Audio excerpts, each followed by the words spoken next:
Subscribe to my channel.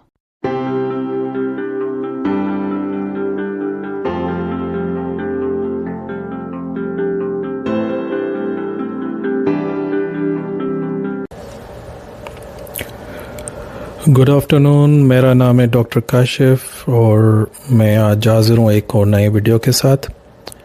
और मैं यहाँ ज़रूर कहता हुआ जाऊँगा, बहुत बहुत शुक्रिया, thank you so much once again. आपने सब्सक्राइब किया मेरा चैनल और मेरे वीडियोस को लाइक किया और शेयर किया।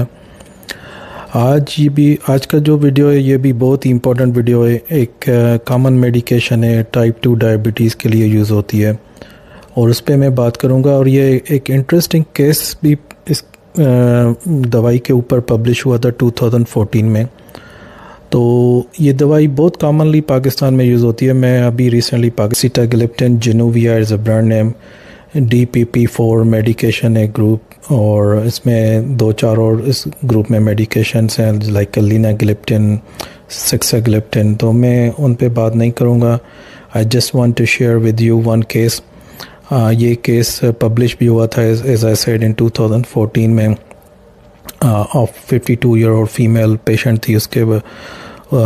उसको ये मेडिकेशन एंडोक्रोनोलॉजिस्ट ने प्रिस्क्राइब की, तो she experience some rare side effect. तो वो मैंने कहा आपके साथ शेयर करता हो जाऊँ। और मेरा मकसद यही है कि I want to enhance your health knowledge and मेरा मकसद है कि आपकी हेल्थ लिटरेसी को इम्प्रूव किया जाए, तो आप अपनी सेहत के बारे में जानें और आप खुद डिसीजन लें। और आपको जो दवाई दी जाती है, ask your doctor, ask your pharmacist, why I have been given this medication, what are the indication, how long I have to continue this medication. मैंने 1-2 और पहले भी वीडियोस बनाए, वो 1-2 सिंधी में भी हैं वीडियो लैंग्वेज में। एक स्ट्रोक में मैंने वीडियो बनाया था, वो बेचारा उसको तीसरा स्ट्रोक हो गया उस पेशेंट को, क्योंकि वहाँ पाकिस्तान में पर्ची आप खुद देखते हैं यार, आप यू आर देयर। मैं तो वहाँ पे मैंने कभी पाकिस्तान में काम ही नहीं किया है 6.25 महीने अपनी MBBS करने के बाद। तो वहाँ पे तो डॉक्टर साहब जो पर्ची देते हैं दवाई की, तो उसमें 30 लिखी होती है या ब्रैकेट में, या 60 या 15। वो पेशेंट बेचारा समझता है कि बस ये 30 डेज़ ही दवाई खानी है और उसके बाद बंद करनी है। अब स्ट्रोक का पेशेंट अगर 30 डेज़ दवाई खा के और बंद कर दे, लाइक स्टेटिन, बहुत कॉमन मेडिकेशन जो उनके लिए बहुत इंपॉर्टेंट ब्लड थिनर्स होती हैं, प्लेवेक्स, एस्प्रिन, तो उसके साथ क्या होगा? ज़ाहिर बात है next stroke is awaiting for them. तो मेरा मकसद यही था कि मैं चलें आज के आपके साथ ये एक केस शेयर करता हुआ जाऊं। बहुत रेयर साइड इफ़ेक्ट है, मैं कॉमन साइड इफ़ेक्ट पे भी बात नहीं करूंगा। मैं हमेशा कोशिश करता हूं कि मेडिकल टर्मिनोलॉजी भी ना यूज़ करूं अपने वीडियोस में, इससे कॉमन पर्सन को कुछ समझ में नहीं आएगा। कुछ लोग मसाले लगा के वीडियोस बनाते हैं और पता नहीं कौन कौन सी एंजाइम्स और इंक्रेटिन जो होती है वो GLP-1 GIP उसके बारे में बात करते हैं। I knew about this, I have been here for 20 years in overseas and in western countries. I can talk about these things, but इससे कोई फ़ायदा होगा मेरे रिव्यूअर्स को और पेशेंट्स को या कॉमन पर्सन को? नहीं होगा, absolutely no. So why should I talk about medical terminology? जब यहाँ पे मैं CS देने गया था, क्लिनिकल स्टेप 2 CS इन 2009 में शिकागो, और मैंने नेकोस की और क्वालिफाइड 2 कैनेडियन एग्ज़ाम और ऑस्ट्रेलियन एग्ज़ाम मैंने पास किए हुए हैं। तो मुझे पहला लेसन यहाँ पे ट्रेनिंग में दिया गया था कि please do not talk medical terminology in front of patient. Once you talk this you are fail in the exam, definitely fail. तो हमें तो यहाँ ट्रेनिंग दी जाती है कि आप मेडिकल टर्मिनोलॉजी पेशेंट के साथ यूज़ ही ना करें जब भी उनके साथ आप इंटरेक्शन कर रहे हैं। तो लेट्स गो बैक। मेरे ख्याल में काफ़ी लंबी बात हो गई। तो सिटाग्लिप्टिन इसके कॉमन साइड इफ़ेक्ट्स तो सबको पता होंगे, आपको glycaemia, nausea, vomiting, may be bloating. Initially they do disappear with the time and next days or few after starting the medication.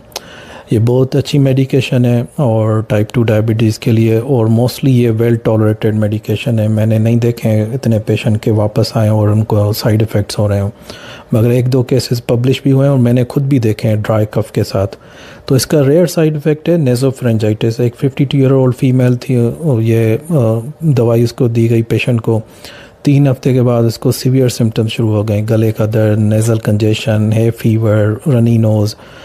और उस औरत ने she tried all the home remedies, roxithromycin antibiotic भी उसने ली, एंटीहिस्टामिन भी उस औरत ने इस्तेमाल किया, मगर उसको कोई फ़ायदा नहीं हो रहा था। She went back to the doctor endocrinologist, and after taking thorough history they reached to the conclusion this is her side effect, her symptoms are due to the sitagliptin induced nasopharyngitis। ये देखा गया है 5-6% लोगों में और world wide, और rare side effect है मगर हो सकता है।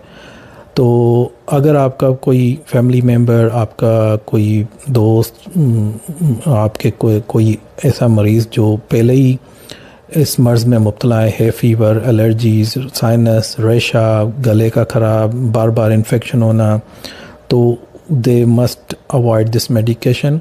और या तो इसका डोज़ लो कर reduce the dose by your doctor, speak with your doctor, speak with your pharmacist to talk about it. They can lower the dose as long as you are tolerating well this medication with the minimal or no side effects, continue it। अगर आपकी sugar बिल्कुल ठीक है, अगर आपकी type 2 diabetes बिल्कुल सही चल रही है, आपका haemoglobin A1 C recently within target range में है, तो डोंट चेंज द मेडिकेशन। अगर आपको सीवियर सिम्टम्स हो रहे हैं नेज़ोफेरेंजाइटिस, जैसे इस पेशेंट के साथ हुआ था, then you can ask your doctor, speak with your doctor to change to another agent। There are so many medication nowadays available for type 2 diabetes। We have a lot of options। पहले ज़माने में सिर्फ metformin और सल्फोनाइड urea medication 2 group थे, अभी तो हमारे पास we have dozens of options of medication available.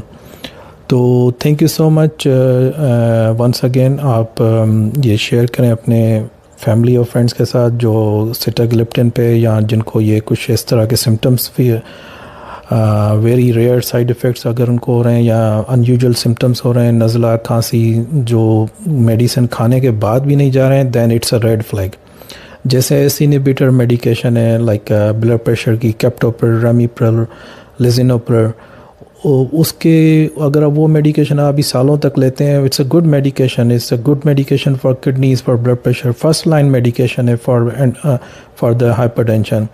मगर उसका एक साइड इफ़ेक्ट है जो रेयर है, ड्राई कफ। वो काफ़ी अर्से यूज़ करने के बाद मैंने 3 पेशेंट देखे हैं।